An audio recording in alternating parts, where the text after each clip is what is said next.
চলে এসেছি বাগানে থানকুনি পাতা তুলতে। তোমরা তো জানো আমার বাগানে বিভিন্ন রকমের শাক আছে। দেখো এই যে ব্রাহ্মী শাক, এই যে থানকুনি পাতা সব ঝুড়িতে ঝুড়িতে, বাগানেও রয়েছে প্রচুর থানকুনি পাতা। আমার আমলি শাক বিভিন্ন রকমের। দেখো টমেটো কত বড় হয়েছে, দেখো ছোট্ট রয়েছে, ওই যে ছোটো ছোটো রয়েছে, আবার এত বড় হয়ে গেছে।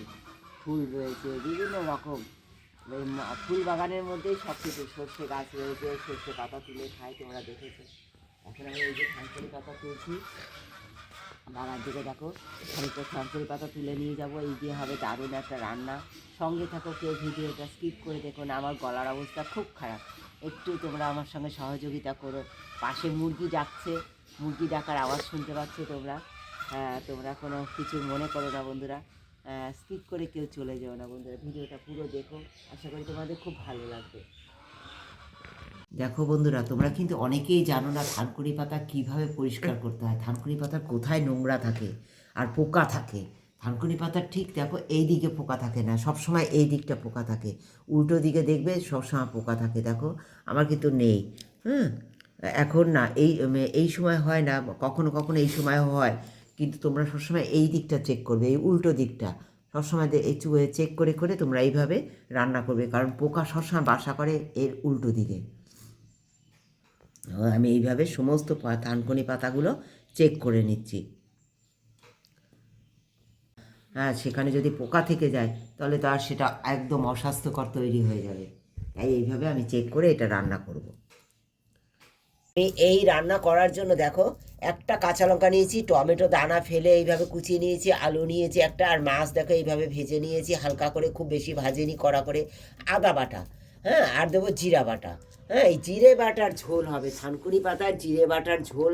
এই শীতে লেপের মধ্যে পেট গরম হয়ে যাচ্ছে, নানা রকম ভালো মন্দ খাবার খেয়ে সকালবেলা একবার এইভাবে ভাতে লাঞ্চের সঙ্গে এই রান্নাটা করে দেখো, শরীর একদম সুস্থ সবল হয়ে যাবে, কোনো ওষুধের প্রয়োজন হবে না, খুব ভালো লাগবে রেসিপি রান্নাটা, আর স্বাস্থ্যকরও হবে।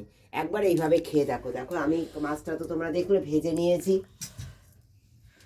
একটু ভাজতে হবে, ফোঁটা তেল দিয়েছি তোমরা দেখো, একদম 1 ফোঁটা তেল। হ্যাঁ, দিয়ে দেবো দেখো কালো জিরে, অল্প কালো জিরে দিলাম।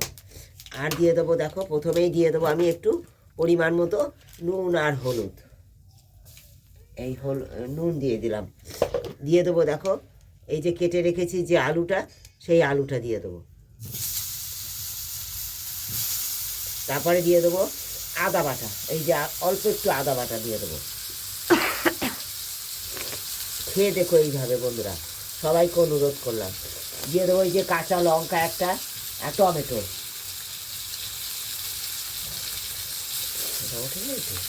দেখো জিরা, এই দেখো জিরে, আমি জিরে নিয়ে নিয়েছি আমার বাড়িতে গুঁড়ো করা সেই জিরে,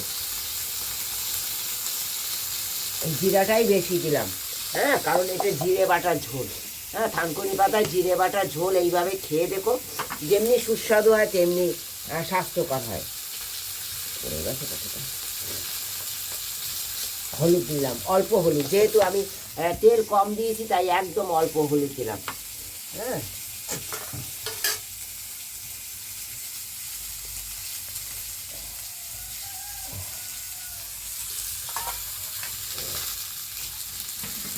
বন্ধুরা এইবার আমি দিয়ে দেবো জল, কারণ এই যে শুকনো মশলা দিয়েছি না, তাই আমি জলটা দিয়েই মশলা কষাবো।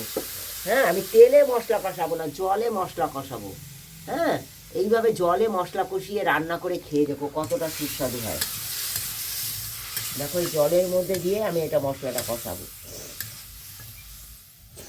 দেখো বন্ধুরা, এই জল দিয়ে সুন্দর মশলা কষানো হয়ে গেছে, এতে কিন্তু কোনো তেল ছাড়বে না, কারণ কি বলো তো, আমি অত তেল দেইনি, তোমরা দেখেছো। দেখো দিয়ে দেবো জল।